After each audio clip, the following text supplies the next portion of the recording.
ओम नमो भगवते वासुदेवाय। स्वागत है आप सभी का हमारे चैनल पर। आज के इस वीडियो में हम बात करने वाले हैं एकादशी व्रत के बारे में।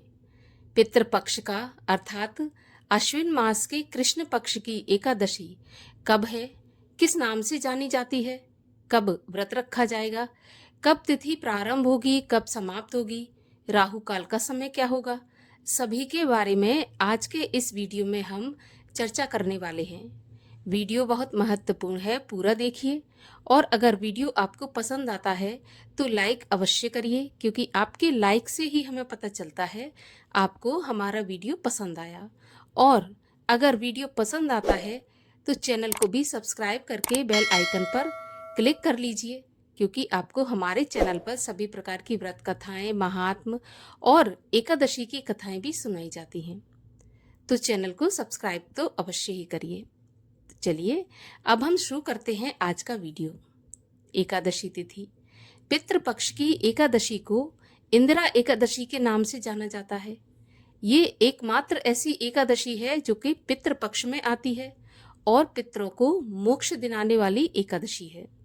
अगर किसी भी कर्म की वजह से हमारे पितृ अधम योनि में है या किसी नीच योनि में पड़े हैं, तो इंदिरा एकादशी का व्रत करके उस व्रत का जो पुण्य फल है, अगर हम अपने पितरों को समर्पित कर देते हैं तो पितृ हमारे अधोगति से मुक्त होकर मोक्ष को प्राप्त करते हैं। एकादशी का व्रत करके भगवान श्री हरि विष्णु में ध्यान लगाकर भगवान श्री हरि विष्णु के चरणों में समर्पित होकर इस व्रत का जो पुण्य फल है हमें अवश्य ही अपने पितरों को दे देना चाहिए, क्योंकि ये पितृपक्ष पितरों के लिए ही है। और अगर हम ज़्यादा कुछ नहीं कर सकते तो कम से कम व्रत का पुण्य फल तो दे ही सकते हैं, और ये कई गुना बढ़कर पुण्यदायी होगा, क्योंकि इस व्रत के प्रभाव से हमारे जो पितृगण हैं वो अपने अपने मोक्ष को प्राप्त करेंगे।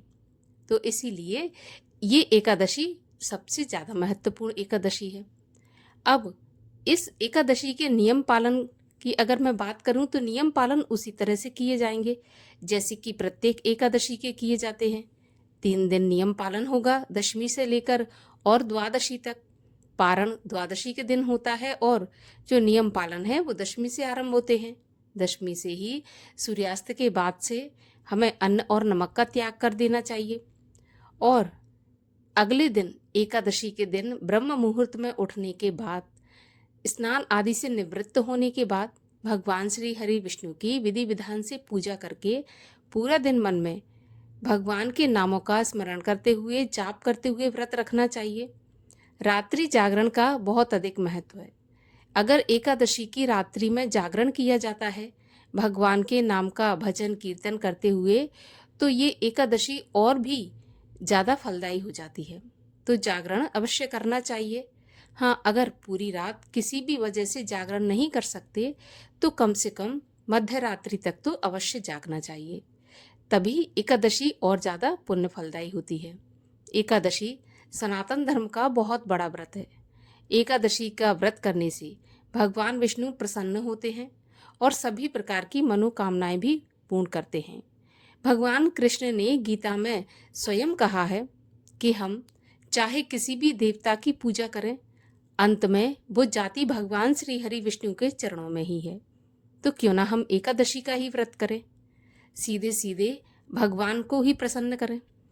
अगर आप इस एकादशी का व्रत का पुण्य फल अपने पितरों को समर्पित करना चाहते हैं तो व्रत के संकल्प के समय ही आप इस प्रकार का संकल्प लें कि मैं इस इंदिरा एकादशी का व्रत निराहार रहकर या फलाहार से रहकर भगवान के चरणों में समर्पित करता हूँ। इसका जो पुण्य फल हो मेरे पितरों को प्राप्त हो और जो मेरे पितृगण अधोगति में है उन्हें मोक्ष प्राप्त हो। इस प्रकार से संकल्प लेना चाहिए। और अगले दिन पारण के समय जो मुहूर्त बताया जाता है उसी मुहूर्त पर पारण भी करना चाहिए, क्योंकि एकादशी के व्रत का अगर शुभ मुहूर्त में पारण नहीं किया जाता है तो एकादशी का व्रत पूर्ण नहीं माना जाता है। तो इसीलिए व्रत का पारण उसी समय करना चाहिए जब समय बताया गया होता है। और इसके पहले मतलब पारण के पहले आपको क्या करना है, एक ब्राह्मण को बुलाकर भोजन कराना है। आप चाहें तो एक से ज़्यादा ब्राह्मणों को भी भोजन करा सकते हैं, परंतु यदि सामर्थ्य है तो एक को कराएं, और अगर इतनी भी सामर्थ्य नहीं है या कोई भी वजह से आप ब्राह्मण को भोजन नहीं करा सकते, तो ब्राह्मण के भोजन की कच्ची सामग्री अवश्य निकालें, जिसमें कि आटा, चावल, दाल, नमक, शक्कर, घी और जो भी आप रखना चाहें अवश्य रखें। साथ में पानी की बोतल भी एक दें। इसके अलावा दक्षिणा भी रखें, क्योंकि दक्षिणा के बिना दान पूर्ण नहीं माना जाता है। दक्षिणा तो अवश्य रखनी चाहिए, तभी वो दान पूर्ण होता है। तो पारण के पहले आप इतना करें। इसके बाद तुलसी दल से, गंगा जल से, फल से और या फिर मेवों से, जो मेवे होते हैं उनसे, और हमारे चैनल पर एकादशी व्रत पारण की विधि का वीडियो भी बताया गया है, तो उसमें भुने हुए चने से भी पारण बताया है, तो भुने हुए चने से पारण करें। और अगर अगले दिन अर्थात एकादशी के अगले दिन आपका कोई व्रत है, तो फिर आप फल से, दूध से, ड्राई फ्रूट से पारण कर सकते हैं। इस प्रकार से एकादशी के व्रत को पूर्ण करें। भगवान श्री हरि विष्णु के पूजन में तुलसी का प्रयोग अवश्य किया जाता है, तो तुलसी का प्रयोग अवश्य करें। तुलसी का पूजन आपको एकादशी के दिन नहीं करना है, स्पर्श नहीं करना है, जल नहीं चढ़ाना है, परंतु भगवान के भोग में अवश्य शामिल करना है। तो पहले से आप तुलसी तोड़ के रखें।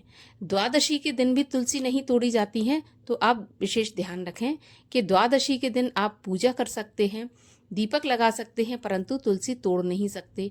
तो आप इकट्ठी तोड़ के रख लें और एकादशी और द्वादशी के दिन उसी तुलसी से भगवान का भोग लगाएं। अब आपको बताते हैं कि एकादशी का व्रत जो पितृपक्ष में आने वाली है, उसका व्रत कब रखा जाएगा। तो देखिए, एकादशी तिथि प्रारंभ होगी 17 सितंबर बुधवार की रात्रि 12:21 से, और एकादशी तिथि समाप्त होगी 17 सितंबर बुधवार की रात्रि में ही 11:39 पर। तो उदया तिथि के अनुसार इंदिरा एकादशी का व्रत 17 सितंबर बुधवार को ही रखा जाएगा। सभी वैष्णव जन और गृहस्थ जन इसी दिन इंदिरा एकादशी व्रत का पालन करेंगे, इसी दिन व्रत रखेंगे। द्वादशी के दिन पारण का शुभ मुहूर्त रहेगा 18 सितंबर गुरुवार के दिन सुबह 6:18 से 8:30 तक। इसी समय तक आप अपने व्रत का पारण कर लें, और अगर किसी भी वजह से सुबह के समय पारण नहीं कर सकते, तो दोपहर में भी पारण किया जा सकता है। 1:30 बजे से लेकर आप 4 बजे तक पारण कर सकते हैं, क्योंकि पूरे दिन द्वादशी तिथि रहने वाली है।